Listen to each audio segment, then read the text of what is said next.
We have traveled all over Kenya and East Africa to find hard-working farmers. We want to celebrate them while giving them the knowledge they need to improve their farms, get better yields, and become profitable farmers. We will see how farmers across the region can learn from experts and from each other in every way. Join us and our experts on this journey and share their families' experiences as they make these changes.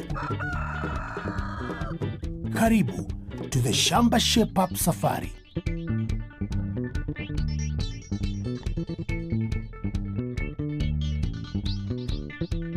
Welcome to Shamba Shape Up. We are here in Namungalwe, in Chigulu County, in Iganga District, Uganda.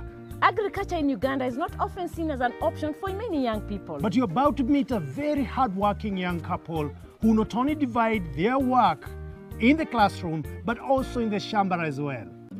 Here, we meet Peter Kifuse, his wife Mary, and their 2 children. Peter and his wife are farmers, but they also teach in the local school. We need to understand why they farm and go to teach in school. It seems like a lot of work. We pitched the tent and then went to find the family to hear more. Mary and Peter, thank you so much for inviting us to your lovely home. Welcome. So now, what are you growing here? We grow maize, beans, Yes. and sometimes ground nuts. We grow vegetables for eating at home. Have you ever had your soil tested? No.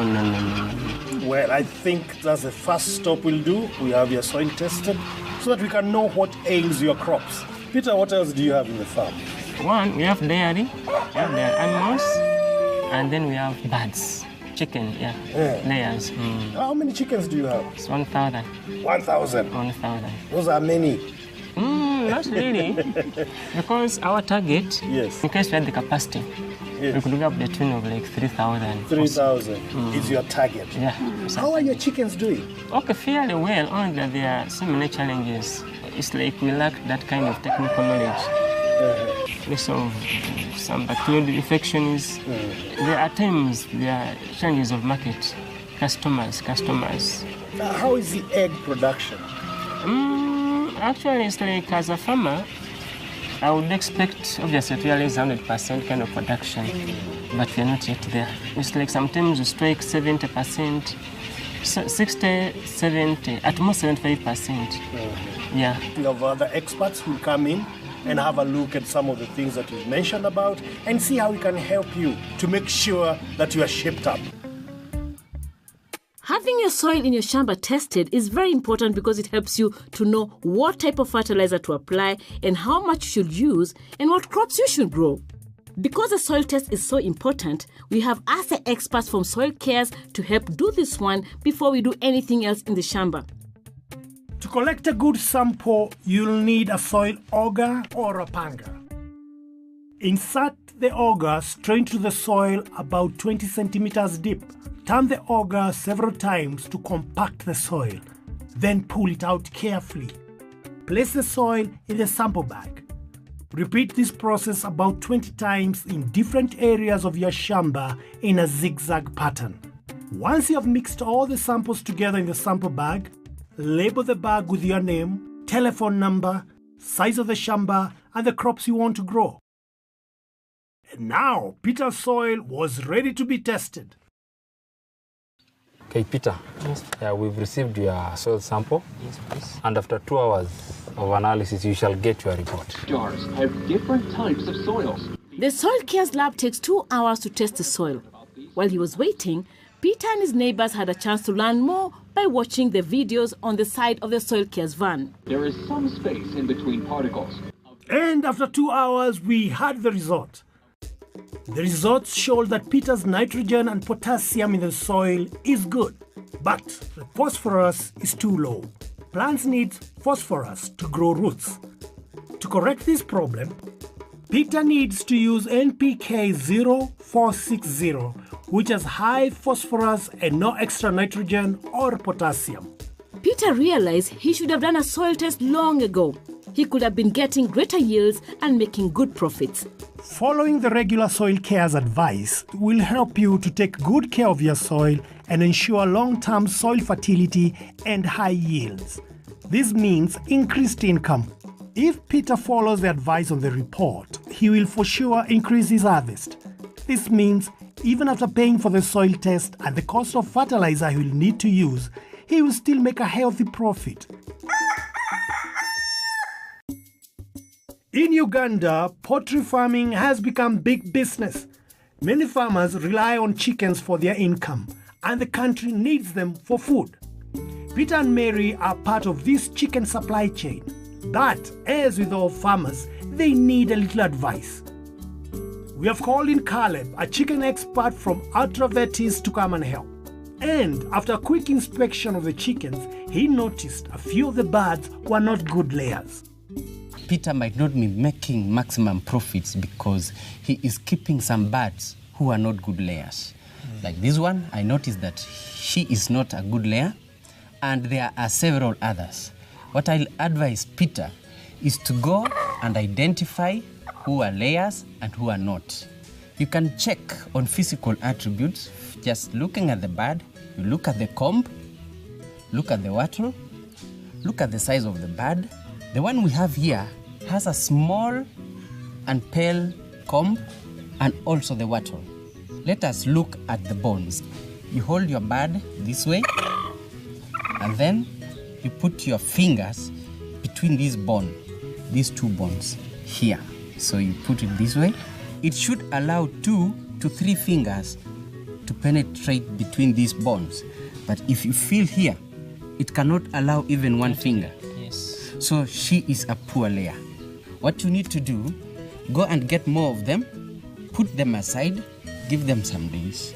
If they don't improve, then you cull them because they'll give you a loss. Now, Caleb, let's go to the general observation of the chicken house. What did you see for yourself? The chicken house is good, but there are a number of things which you need to change, Mr. Peter. The ventilation. It is only one side that has been opened, and the other side is not opened. So you need to open both long parallel sides and put a curtain made of the feed sacks, which should be opened when it is too hot and closed when it is cold. This will prevent water from getting to your birds and bad weather conditions from reaching your birds. It should be facing east to west, so that the sides which are open for ventilation are facing north and south. South, yes. Yes. Also, use materials which does not allow rats to get in, because the kind of material you've used, it has some holes which will bring in rats, and rats will bring in diseases to your birds. Also, the flow is not very good. It is not uniform and it is not good. It should be level. There is a lot of cobwebs. Cobwebs will help the dust trapped there. And when there is dust, there is likelihood of buildup of diseases. And you will get losses because of diseases. I observed you have very few laying boxes. Mr. Peter, you need to know, 1 laying box will serve 7 birds. Every 7 birds you require 1 laying box, and each laying box should allow 1 bird at a time to get in. The box should measure 1 foot cube and should be raised from the ground 1 foot high. This will prevent the birds crowding together the way I saw yours, and it will prevent vices like egg eating and cannibalism. What else should Peter and other farmers do to get the maximum productivity from their chickens? What you need to do for you to maximize your profits is to give them vitamins which will help them boost their production, defense against diseases, because it is a supplement. That vitamin is right here. Amylite is good for layers because it will help you get more eggs. When the birds are young, they will reach maturity fast. They gain weight fast, so they start laying early. And also it will help them fight diseases. Their immunity becomes stronger. You need to use this one because it will help you get more eggs and get more money. How does he use this product? When the chicks are 1 day old up to a period of 7 days, you add 1 tablespoonful to 10 liters of water, or during any other stressful periods of your birds. For example, change in weather, change of feed, when they are sick, or vaccination, it will help the birds relieve the stress. But then, if you want to increase egg production, fast growth, like now, your birds are normal, they are healthy, they are not sick, but you want to increase the number of eggs you are getting daily, you will be using 1 tablespoonful into 20 liters of water daily. So you calculate how many birds do I have and how much water do they take. You add an equivalent using that ratio and mix, then give to your birds. Caleb has some good advice to control diseases and predators. Disease control is very important in poultry keeping. Altoxide is a disinfectant used in chicken. You will use to spray the house when you are cleaning before you bring in the new birds. Also, you will use at the foot bath. You can also use this disinfectant when the birds are already in by spraying on them like cloud. It's called fogging, so that they can inhale those small droplets and help prevent respiratory diseases. Because your intention is to do business, make sure you observe all the requirements from the housing, disease control, feeding, record keeping.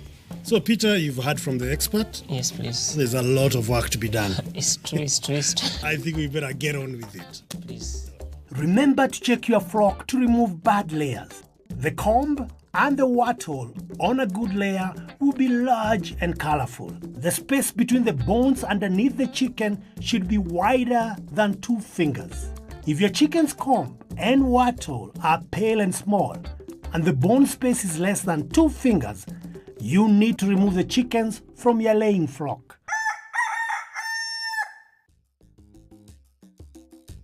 While Tony was busy with the chickens, I decided to check on Mary's kitchen. Nutrition is very important to keep the family growing strong and healthy. Giving your family the best nutrition starts in the market when you choose the foods to buy, and goes all the way to preparing and cooking the food at home. A very good way to keep the nutrients in the vegetables as you cook is by steaming. This is a method Mary had never tried before. Steaming keeps all the nutrients in the vegetables and also keeps the taste and color nice and strong. To steam sweet potatoes, peel the sweet potatoes and clean them nicely. Use banana leaf stalks to make a layer in the pot to hold the potatoes.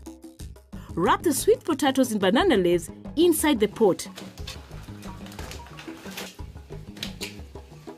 Cover the potatoes with banana leaves and add hot water to the pot. Place the pot on the stove and steam until the potatoes are tender. Start on the dodo or amaranth. Rinse the vegetables in clean water. Then slice them into even pieces. Dip the vegetables in boiling water for 1 minute to soften them. Heat some oil in a pot. Add onions, capsicum, and tomatoes and stir fry for 2 minutes. Then add the vegetables and fry for 2 to 3 minutes until tender. And dinner is ready to be served. This meal gives the family lots of vitamins, minerals, and energy. The only thing missing is some protein from eggs or milk. Coming up, will we be able to fix his cow situation?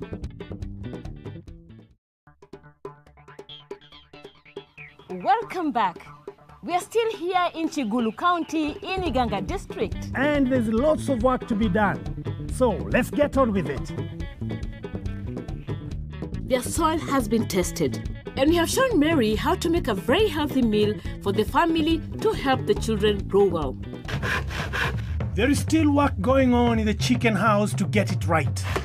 The laying boxes have been made, and the chicken house has been cleaned from dust and cobwebs.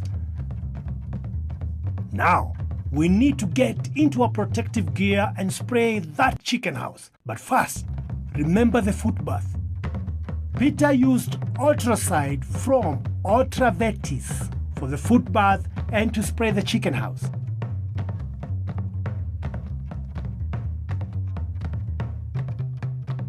Once the chicken house is clean and has everything in place to stop diseases, it's time to give the chickens a boost with the Amylite. Amylite is a mixture of vitamins and amino acids which will keep the chickens strong and healthy. They seem to like their new water a lot. We need to look at the next of the problems, their cows. The cows don't look too happy. I need Peter to tell me more about them. What are you keeping these cows for? They are here after it's a business, I would say. Purely for milk production. Milk. Milk production. You know, it's like being near a trading center. The demand for milk is quite high. So Peter, tell me, what challenges are you facing with your cows? The biggest of all, challenges of feeds. What do you feed your cows? We feed them on napier, and then too, we supplement with legumes. We also give them dairy meal. Yes. But now the challenge is that, being that we get this napier from out, you could easily bring it alongside the ticks.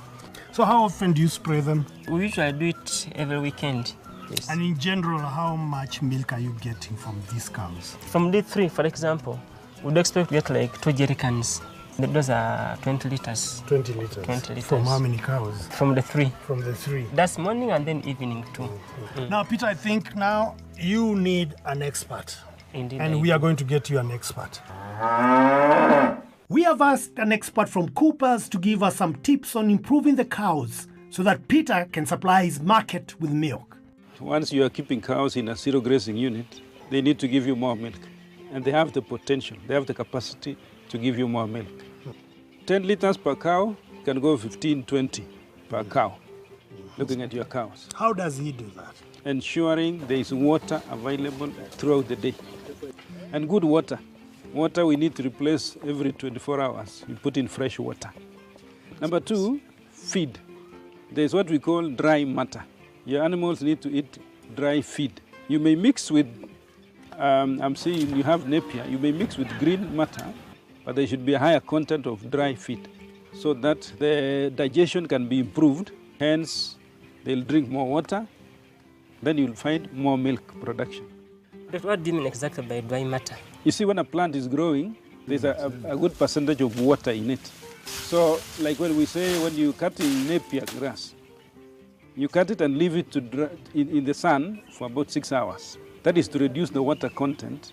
Then you remain now with the fiber. That is the one which is useful to the cow, that is going to be digested to produce milk or to increase weight or to give energy. Number 3, you need to add minerals. Your cows, because they are giving you milk, they need minerals to maintain their body condition, to produce milk, and for conception and maintaining a pregnancy. I've seen you are using mineral blocks. That is good, but for a dairy cow, you also need the powder form. The powder form of the lick is the one which ensures the animal has sufficient source of minerals. Now, it should be given continuously. Let the animals lick the salt when they want. Make sure that every 3 months you deworm your cows using Nielsen to make sure there are no worm infestation. Now, the other very important thing is the udder. Because you are a milk producing farmer, we must make sure the udder is very clean before milking, during milking, and after milking. Because the calf is not suckling, we wash the udder with warm water mixed with a product called mastrate to ensure there are no germs affecting the udder of the cow. Then we apply a milking jelly or milking salve called Cooper's milking salve. Then you milk. After the milking, we want to make sure that the cow remains standing for about 30 minutes. You have failed feed. You need to have troughs so that there is feed for the cows after milking, where you also put the salt. I don't know, do you keep records? Doctor, I do. But, sometimes I'm not so perfect, but I always try to. What records do you keep? Records to do with the treatment of the animals. There are many other records which are important to be kept. Production records, there's milk. You also need breeding records. Yeah. You use artificial insemination. When were they served? When are you expecting the cows to calf down? lactation records include when the cow gave birth and when do you intend to stop milking, because you need to give your cow some time to rest. That will help you to know how much are you spending and how much are you getting. I'm earning. Yes, how much are you earning? Because it's a business which you're supposed to earn from it. Mastitis can be an expensive problem in dairy cows. It means you cannot sell the milk and the cows stop producing milk. Peter cannot afford his cows to get mastitis, as it would cripple his dairy business. To keep your cows free from mastitis, you need to follow these simple steps. First, wash the udder with clean water mixed with mastrite to get rid of any bacteria and dirt. Rinse and dry the udder with a clean cloth.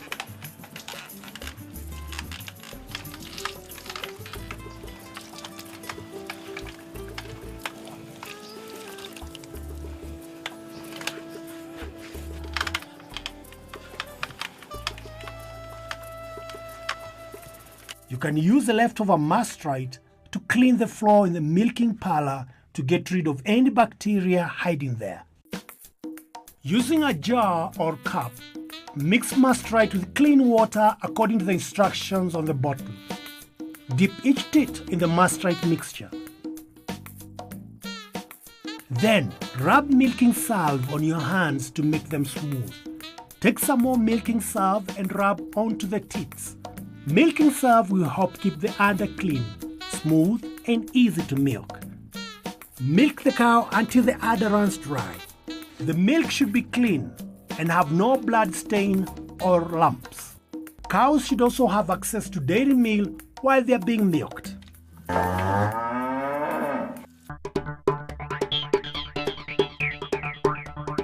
We have worked so hard on this Shamba. We've done a soil test, got advice on the right fertilizers to use, and had a look at the chickens. We've also shaped up the cows and gave Mary some tips on cooking to keep her family healthy. Peter has managed to sell hundreds of eggs today to a new customer, so it seems our work here is done. So it's time to bid this young, hard-working couple goodbye. Peter and Mary, we've come to the end of our visit here in your Shamba. How did you find the Shamba shape up? As a family, as farmers, we do promise to obviously shape our farms up to the best of it all. How about you, Mary? We've learned a lot from you, and we Same. promise that we shall keep up with that. Well, it's been another great show. And we'll see you next time, right here on Shamba Shape Up. Shamba Shape Up is online. To learn more about today's topics or to watch any of our previous episodes, visit shambashapeup.com, select the episode and click play. You could also visit our Facebook page, Shamba Shape Up, to get more information, get involved in discussions, and also get a chance to enter some of our great competition to win great prizes. You can also find us on Twitter at Shamba Shape Up.